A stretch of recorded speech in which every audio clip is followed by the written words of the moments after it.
You're never really ready to receive a message quite like this. SquirrelTribe 2.0, go check out that video after this one. There's more to the story, and I really want you guys to hear what Michelle had to say.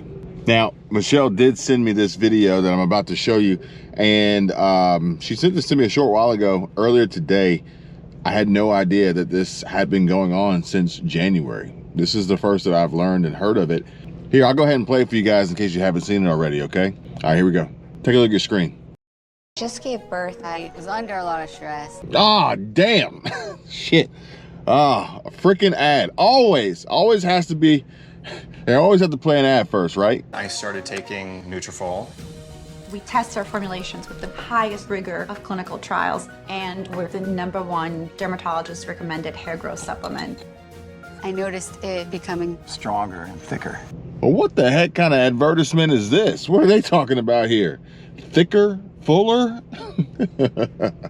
I don't know if this is SFW, y'all. All right, here we go. Here's Princess Kate Middleton. Listen, watch. I wanted to take this opportunity to say thank you personally for all the wonderful messages of support and for your understanding whilst I've been recovering from surgery.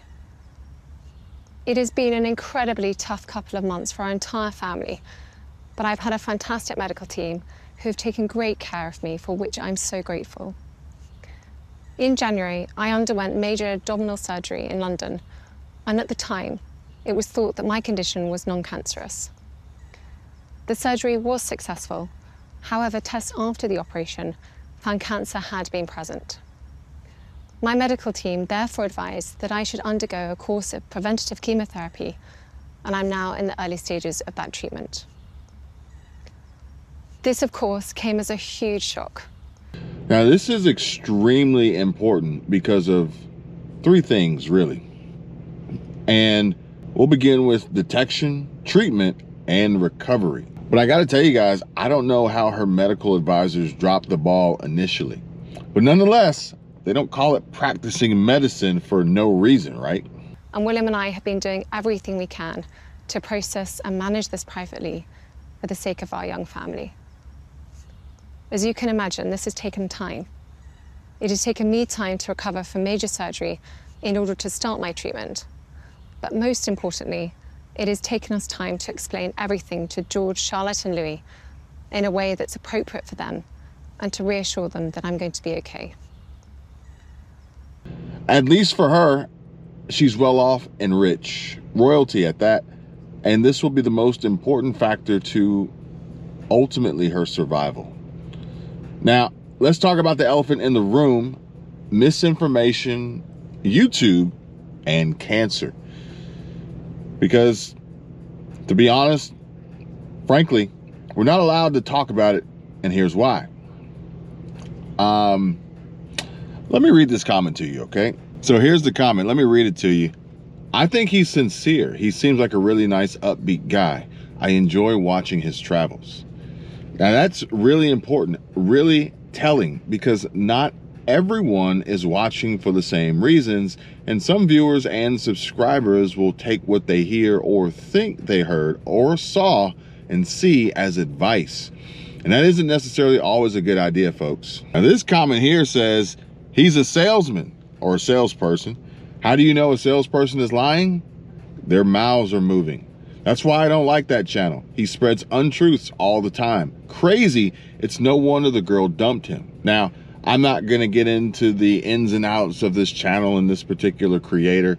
There's actually some folks out there that are doing deep dives on this on a regular basis, far more thorough and in-depth than I am or will ever, because I gotta tell you guys, in order for that to happen, I'd have to actually watch the content. I'd have to actually watch the videos in the channel, and it's just not something I'm interested in doing.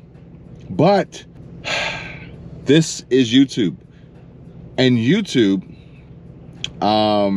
attracts many different types of creators, and it also attracts many different types of viewers. And YouTube is making it very clear. They've taken a hard stance. They've drawn a line in the sand on how they feel about cancer and information regarding cancer, medication, treatment, detection, the gamut. We've talked about this, we've discussed this numerous times before. I'm not going to get into it again here, but YouTube's put out several statements and official policy guidelines and community guideline updates about this. So yeah, we're not allowed to talk about it, at least not from a perspective that could create or produce any real meaningful change besides coming out and stating that you perhaps have been diagnosed with it and tracking the progress or degradation up until perhaps maybe your final days.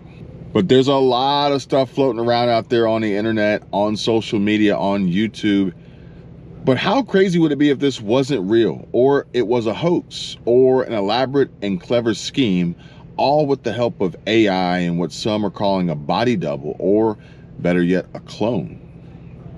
Yeah, how crazy would that be? Page 6, Royal Family, March 20th, 2024. Prince Harry and Meghan Markle's tech CEO pal pushes Kate Middleton body double conspiracy theories.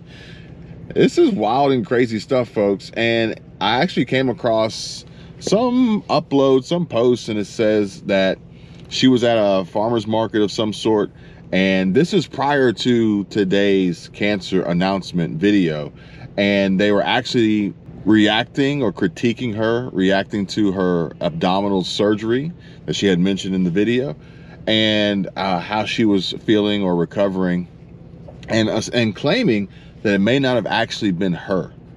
But I've actually seen this happen multiple times, and it's not necessarily like intentional, but accidental, or even more of a prank. As we saw, you guys probably saw the Patrick Mahomes clone body double that, you know, pranked an entire mall, I think. There's even this one, this was years ago, and it was, I think her name was Jenny from Houston, and she looked like J-Lo. And there's so many more out there. There's a guy on YouTube, and Michelle says that's not Keanu Reeves, and he looks like Keanu Reeves. But I don't think Keanu Reeves employed this guy to look like Keanu Reeves, if you see what I'm saying. You know? So unfortunately, this is the world that we live in today, and we do have to question a lot of the things that we see and hear. Although there's always three sides to every story, unfortunately, in this instance, on this platform and others like it, we're only getting the side that is chosen, that has been chosen to be uploaded and shared and published with whatever technology or motive or spin that they want to put on it, for the sole reaction of the audience, and quite possibly for some financial and monetary benefit for the creator or the owner of this content. Speaking of which, but like I said, go check out SquirrelTribe 2.0. She put up a full video on it. Nevertheless, I feel bad for Kate, and I'm saddened by the fact that she'll potentially lose all of that gorgeous hair. Worst part is explaining this to her children and telling them that their mommy will be okay, when we don't know for certain that she will. Unless by okay, she means in full remission or at home in heaven. As I've said to them, I am well and getting stronger every day by focusing on the things that will help me heal in my mind, body, and spirits. Having William by my side is a great source of comfort and reassurance too, as is the love, support, and kindness that has been shown by so many of you. It means so much to us both. We hope that you'll understand that as a family, we now need some time, space, and privacy while I complete my treatment. My work has always brought me a deep sense of joy, and I look forward to being back when I'm able. But for now, I must focus on making a full recovery. At this time, I'm also thinking of all those whose lives have been affected by cancer. For everyone facing this disease, in whatever form, please do not lose faith or hope. You are not alone. I hope and pray for the best, and I know that this is a very serious matter, and it likely won't be the last that we hear of this cancerous plague, a killer that seemingly can't be stopped. If you have any thoughts, opinions, suggestions, recommendations, or past experiences with this personally or by relationship through family or friends, please don't hesitate to share down in the comment section. Love you all.